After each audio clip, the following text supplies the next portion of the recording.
story of love, so are you.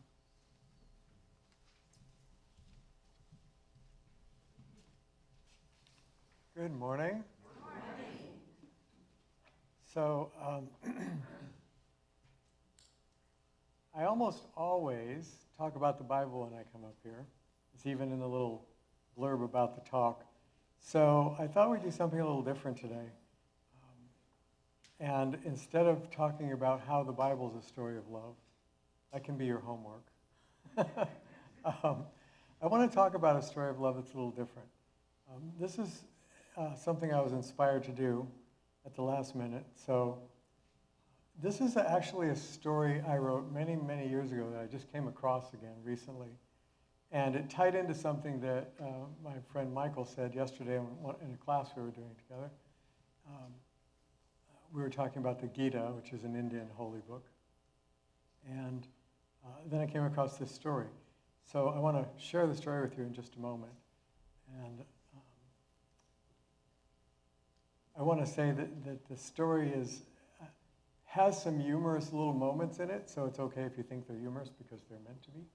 And then it has sort of a serious point to it. But so I called this story Once Upon a Never. So here it goes. Once upon a time, none of this ever happened. And that has made all the difference. One day, 5 great souls came down from the mountain, each descending on a different path. On the first path, Krishna came to a people who were about to engage in a great battle. Family against family, brother against brother, friend against friend. A troubled young warrior approached this radiant one and said, "Lord, what am I to do?" Krishna looked at the young man and laughed and said, "Who cares? I just want to go play my flute." He didn't really say that, in case you haven't read the Gita. But the young man was insistent and unable to decide whether to fight and kill or abstain and be killed. So once more he approached Krishna, who shrugged and said, "Well, do whatever you want. It doesn't matter. You're just going to be reincarnated anyway and do it all over again." And then he went off tootling a little song. On the second path, Moses came across the people who were enslaved and treated very cruelly. They approached this radiant one and begged him to free them. And Moses replied, "But you're already free inwardly. Your outer conditions are of no importance." So they pleaded with him again, and this time he responded, "Look, I can tell you how to get free and how you must live to do it, but you won't listen and you won't do it, so forget it." And he went off to look for a burning bush to talk to. Okay, you read that one. Meanwhile, on the third path, Buddha came upon a group of people seeking the truth. They said to this radiant one, "Teacher, how can we put an end to our suffering?" To which the Buddha replied, "Beats me, now can you get out of here? I'm trying to meditate." But they would not leave him alone, and they implored him again. At this he arose and began to pelt them with small stones, yelling, "I told you I'm meditating to increase the level of peace in the world, now leave me alone." And he went off to find a Bodhi tree to sit under. On the fourth path, Jesus came upon a poor and downtrodden people who lived by a great sea. They flocked to this radiant one and said, "We are sick and we are lost. Please heal us and show us the way." And Jesus said, "Not today, I'm going fishing." But they continued to press him, and so he finally answered, "Listen, you're sick because it's your karma. And who am I to interfere with your karma anyway? And you're lost because the kingdom of heaven is hidden in a secret place, and I'm the only one who knows where it is. Now, help me find my boat." About this same time, Muhammad met people who were so passionate they could never agree on anything. They came to this radiant one and said, "How are we to do God's will?" And Muhammad said, "Moses and Jesus already showed you, go ask them." But they cried out to him again and said, "Please tell us." And he said, "Okay, I'll tell you there are 5 things you must do every day. And you must make everybody else do all of them too." By the way, forget what I said about Moses and Jesus. I'm the only one you should listen to. Yeah, sounds ridiculous, right? Do you know how many spiritual people I've heard say one of those things in the face of those questions? Well, it's their karma. Who am I to interfere with their karma? Well, I have other things to do. Well, I'm going to help you by not helping you. I'm just going to go off and meditate.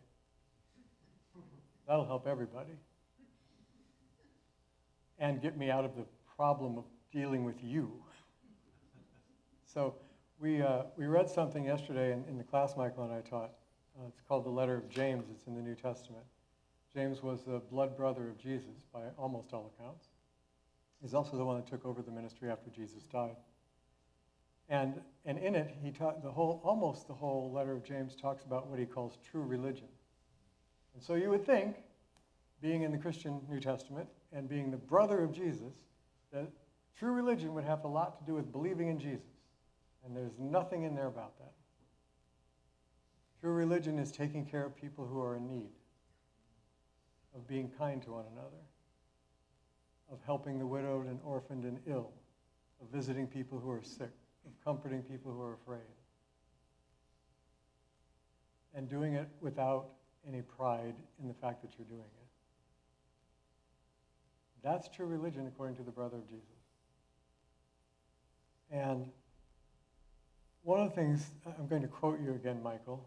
Sorry, but you're just too good. So when we're talking about different things, because we talked about these various traditions, unity has its own way of looking at all these traditions and kind of incorporating them into sort of a simplified, single kind of orientation. It's not that unity teaches anything that's really against any of those other traditions, but it doesn't represent any of those traditions. And it represents itself. And sometimes we have two tendencies that I think both lead us into error. And one is when we say things like, there are many paths to God. Well, that's certainly true. There are. But sometimes when we say that, what happens is we then think they're all equal. They're all of equal value. And that's not true. They're all different. We also think, well, they're all the same. They all teach the same things. No, they don't all teach the same things. They absolutely do not. But there's a core essence to all of them, a core reality that they're trying to get at. That is the same. But their approach to how to get to it is different.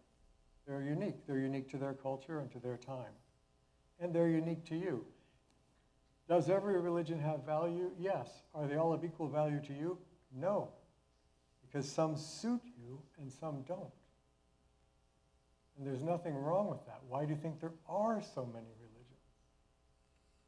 So the one that suits you is the one you should practice. And if you're not sure, practice one. And if it's enhancing your life and making you a better human being and happier, then keep practicing it. If it's making you more depressed and miserable and afraid, then find a different one. But there's one that will suit you. Hopefully it's here. But even if it's not here, it's really not important whether it's here or not. It's important that you find it. So I think that's one of the problems we fall into when we say that there's many paths to one thing. I think the other thing that we say when there's many paths to one thing is that we think somehow, even though there's many paths, we all find the path in our own unique way. And what Michael said that I thought was rather brilliant, and I think it's a really, really good way to understand this, is a better way to look at that is, let's say that let's say you had a group of family and friends spread all over the country. Some were in California, some in Florida, some in Washington, some in Missouri, some in Indiana. And you decided that you were all going to meet at Niagara Falls for a family get-together. So you leave from Fort Wayne to go to Niagara Falls. And your cousin leaves from Portland, Oregon to get to Niagara Falls. Do you take the same path? Can they take the same roads you take and get there? They cannot. You cannot follow the same road from the guy who lives in Los Angeles to get to New York by getting to New York from here. You have to first get to Los Angeles.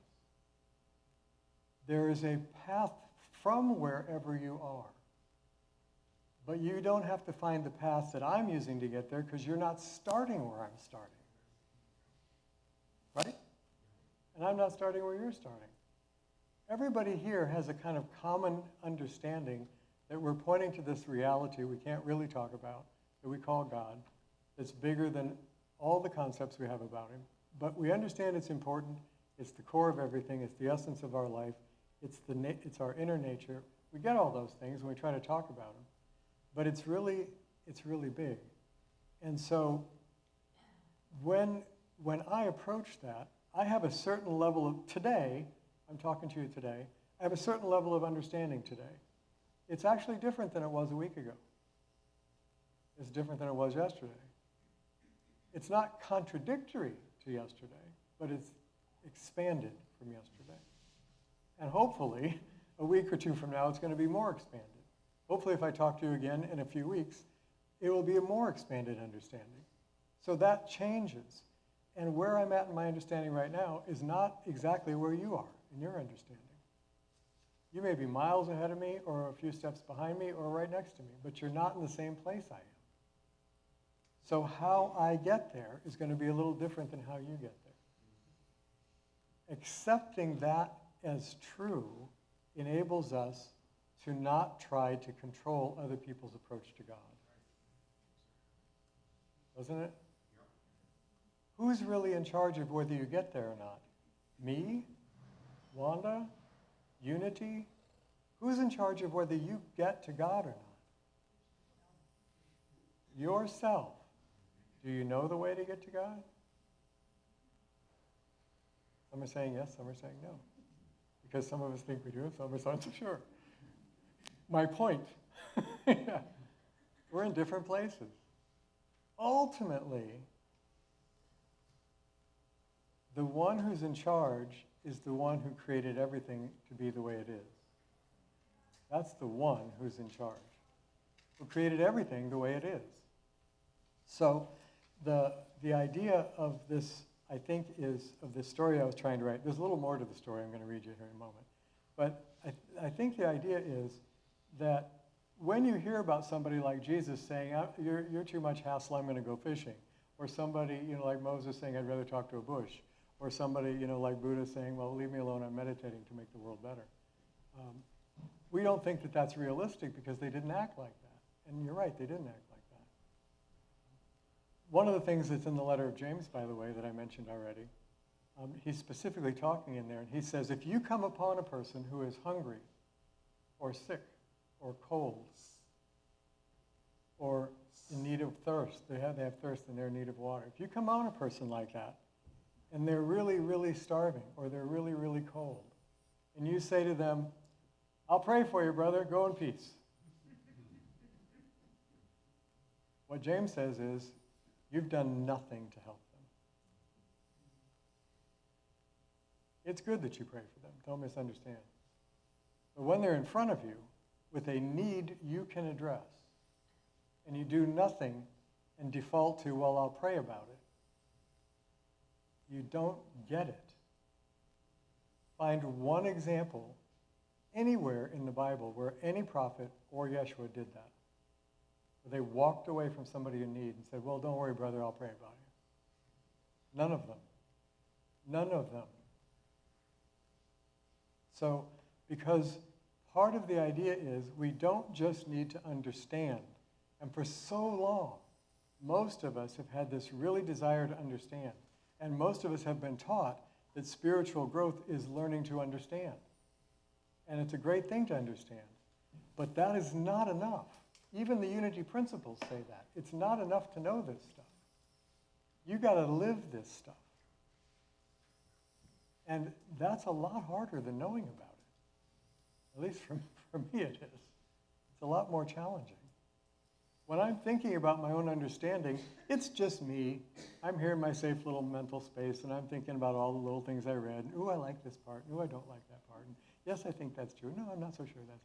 And I have this nice little safe to contemplate all that. When I'm out in the real world with you, and you're in my face, and you're uncomfortable, and you're saying things that I don't like, or you're treating me in a way that I don't want, or you're not giving me the respect I think I deserve, it's a whole different ballgame to be, oh, I'm still okay. I'm calm and centered and peaceful and here in God, even though I'm in the midst of this horrible turmoil. That's another biblical example. Here's Yeshua and his 12 apostles, and they're in a boat. Had to be a much bigger boat than the ones we think of to have all those people fit in it, but it was a boat, and they were a pretty good-sized boat. They were fishing on the Sea of Galilee, and a storm came up. And all 12 of them, every one of them, who had studied with this master for years, every one of them was terrified. With good reason. The storms in Galilee are deadly. There's a lot of ships at the bottom of that sea, like there are in Lake Erie and Lake Superior. It's a deadly thing, and they were rightly afraid. There was one person in the boat who wasn't. Why not? Because he was stupid? Why wasn't he afraid? Because what he found when he went inside, he didn't lose when his conditions outside got difficult. He didn't lose them in the face of the Romans. He didn't lose them in the face of Pilate. He didn't lose them in the face of people who didn't agree with him. He didn't lose them in the face of people who wanted to stone him to death. He didn't lose that awareness. And if all of you are in that space where he was, thank God. I'm not. I can definitely lose that awareness. Things really start bothering me or making me afraid or causing me pain, and I can slip right into that pain and fear totally easily without any real effort and forget what I know. I don't forget it forever, but I forget it while I'm stressed. And while I'm stressed, I don't behave the way you see me behaving up here. I behave far worse. And some of you are nodding, thinking, oh, he's just being humble and saying that. Talk to my wife. Nope. I really behave badly sometimes. Am I proud of that? No. But is it true? It is true. Sometimes I really screw up. And I'm willing to bet that at least a few of you probably do too. So the good news that Unity and other teachers have brought is not that we're divine and therefore we're perfect all the time and everything is okay. I know that's how it's often presented, but that's not actually the message. The message is we're divine, living in a human experience, and you're going to make mistakes and have troubles. And you're okay anyway. Not that everything is okay, but you are. And that is not just the good part of you. The fact that you have a part against which you struggle, I know this is not going to be something you want to hear, but the part of us against which we struggle is also put there. There's a reason for that in our lives. It's also part of the design. In the story of the Garden of Eden, Adam and Eve are now in the Garden of Eden and everything is perfect. They see God face to face. They walk with God and talk with God every day. It says so in the scripture. Every day. Everything they need is provided for. All the food they need is provided for, the shelter, the shade, the warmth, the cool water, everything they need is provided for. They don't even have to work for it. And none of the animals, and we miss this part of the story a lot, none of the animals eat each other. None of them. Tigers don't eat, wolves don't eat lambs and so on. They're all vegetarian, if you will. I mean, that's probably the wrong word. It doesn't say that word, but they don't eat each other. They eat living plants. That's what they eat. So everything's hunky-dory in the garden. And we think, oh, if we could only get back to that idyllic state. Yes, who else was in that idyllic garden? The snake. Who put him there? Not Adam and Eve. Did he just spontaneously, poof, pop into the garden? Or was he planned to be in the garden? Was there a reason for it to be in the garden? Is there a reason for you to have challenges in your life? Is there a reason for you to have weaknesses that you have to confront in your life? Is there a reason for you to have the things about you that trouble you? Yes, there is a reason for those things. And if you could magically wave a wand and get rid of all of them, first, if you could do that, please do it for me, because I'd really appreciate that.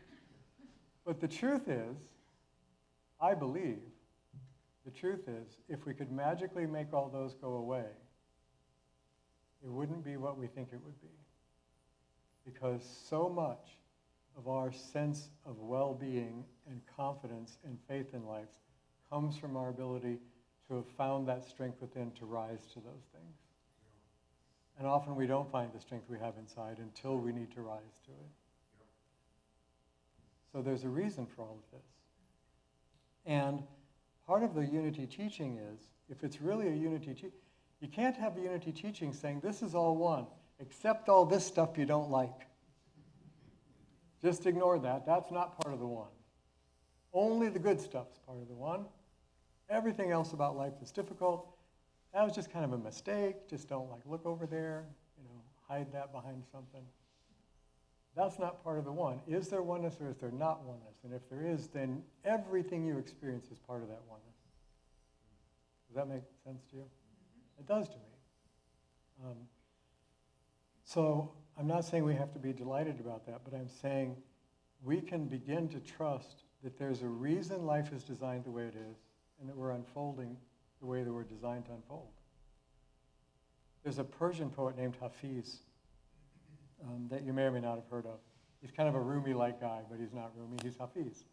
And one of the things that Hafiz wrote one time, which you kind of might have to listen to twice, so I'll say it twice, is, I so trust the divine seed that has been planted in you, I have no worries about how and when it will blossom. I so trust the divine seed that has been planted in you. I have no worries about how or when it will blossom. That's what I'm trying to say. That most of us probably are not at that place, but it's possible to be at a place where we begin to accept that the things that are unfolding that we like and the things that are unfolding that are hard for us is all part of an appointed path that will take us where we want to go. The last part of my story is that all of these spiritual teachers that I mentioned in the story did not, in fact, answer any of those people that way or anything like that. They obviously did the things that we're familiar with them doing, and teaching and healing and helping people. And all of those people left a legacy. They did not just leave a legacy of teaching. They left the legacy of love. And the stories about them that we remember and really cherish are the stories of love. Not the stories of theology. Not the stories of cosmic order and structure and mechanics. The things we really love about all their teachings are the stories of love that they tell or that they demonstrate. And that legacy of love that they're leaving is not an idyllic, nebulous thought about love someday, somewhere in a faraway kingdom where everything's perfect. It's a legacy of real love right now in how we behave and how we treat each other. That's the legacy that they've all left. So I'm going to draw this to a close here before the meditation with two incidents from Yeshua's life, real ones now, not the story that I made up that didn't happen, but a story that did happen.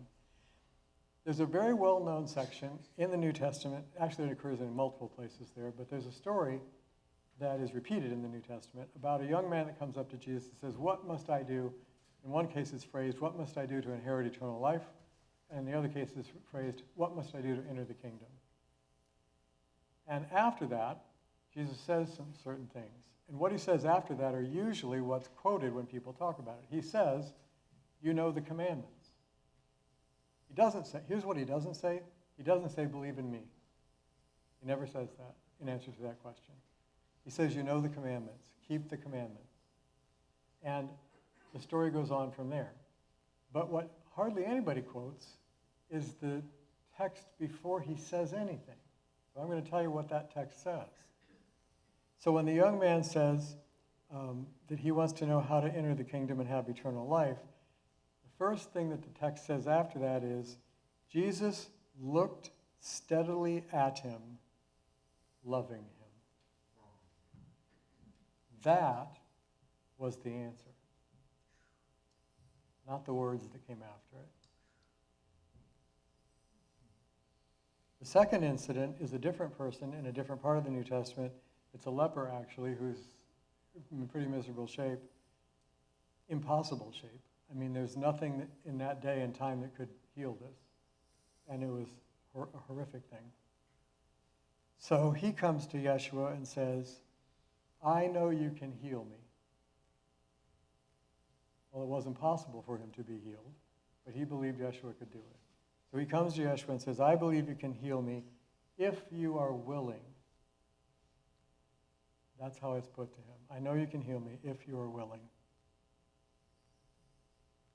To which Jesus replies, of course I'm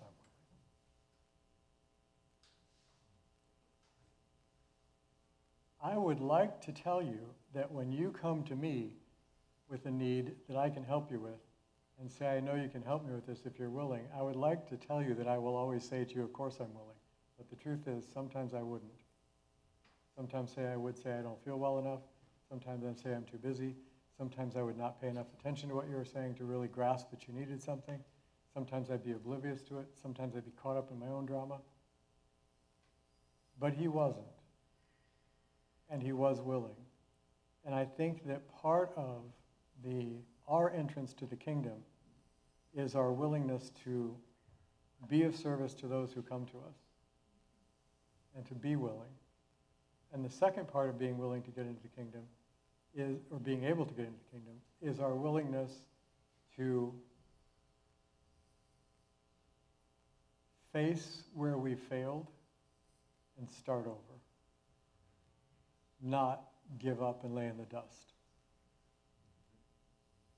And I don't know about you, and I don't know how rough your life has been, but I can tell you there have been times in mine where I felt like laying in the dust and saying, I'm done, I can't do it anymore. And thank God I didn't stay there. So the willingness is the willingness to be of service to one another when we can, and the willingness to pick ourselves back up and say, I'm going to do this again. I'm going to do it again, and I'm going to do it again, and I'm going to do it again. You know, this is a beautiful day today, in my estimation. I love this kind of weather. I love this. It's a beautiful day. It's a great day. And now that the sun and the clouds and the temperature have done this great day, they're not finished. They have to do it again. And then again and again and again. So do we. So I'm going to do a little meditation with you, if you would. So if you close your eyes.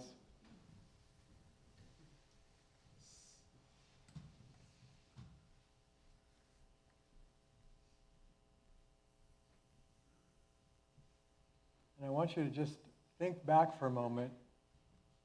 There might be periods of your life I'm going to have you look back on your life for just a couple of minutes. I'd like you to look back on your life from early childhood where you begin to remember things. And look back at what your childhood was like, whether it was difficult or whether it was wonderful, whether you had really loving environment or whether you didn't. Just take a look at it for a moment and see what your experience of childhood was like. And particularly notice anybody in it that behaved kindly to you. Anybody in it who forgave you when you messed up.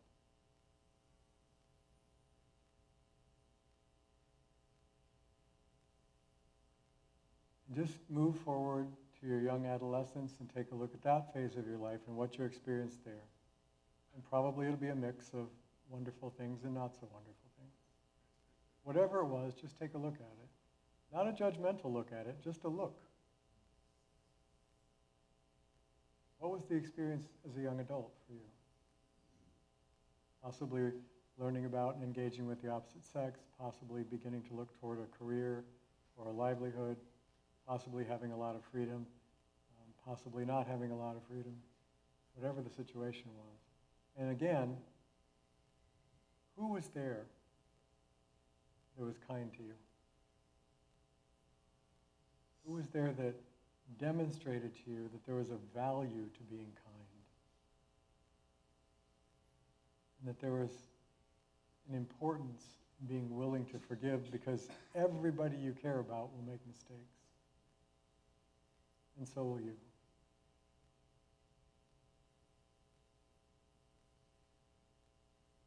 And then move into your fully adult life, possibly with a family, possibly not, probably with some kind of career or job, possibly with a home. Take a look at that phase of your life. I think all of you here are old enough you can do that phase so far. And again, look around and just see examples that you can remember of people being kind. people demonstrating that it matters how you treat somebody.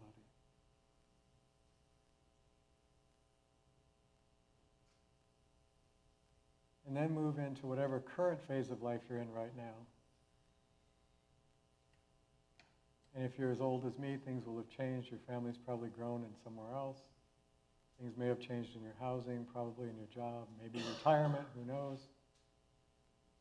But whatever is present in your life right now, who's being kind to you now?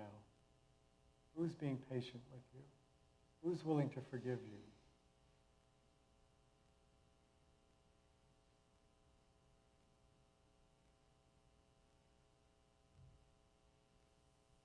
And lastly, take a look at people in your life that you really care about. We're not even right now going to bother with the ones that trouble us or we don't like so much. Just the ones you do really care about right now in your life. And if they were doing this exercise, would you be one of the people that they remember as being kind to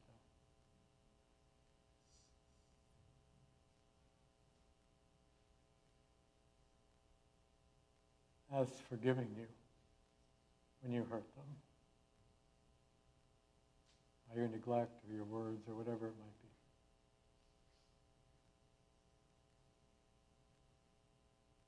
Would you be the one that they say, that is the person that shows me what it is to be a good human being and why it's important how I treat people? That's the one whose life inspires me.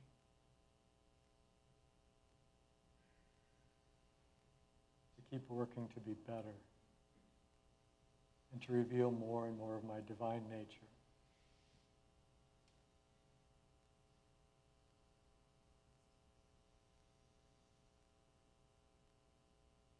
And when your time to leave here comes, as it did for all the great teachers who've ever been before, you will leave a legacy too.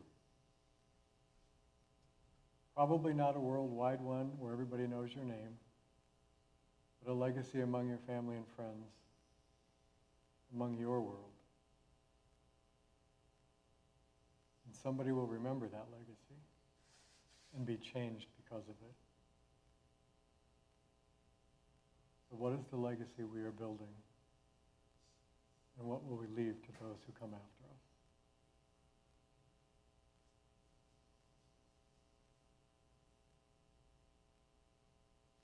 Now I invite you just to be silent inside for a moment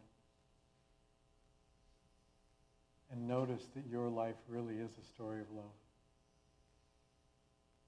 About you learning it, and about you creating it, and about you giving hope for others that they can do the same.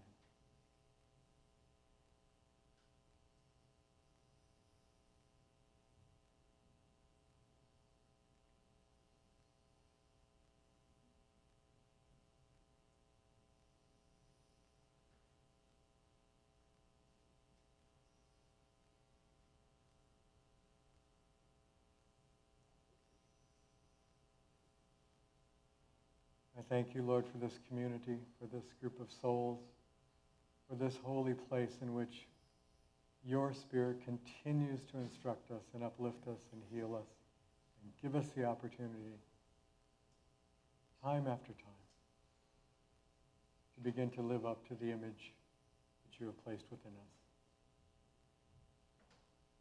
In your holy name, amen.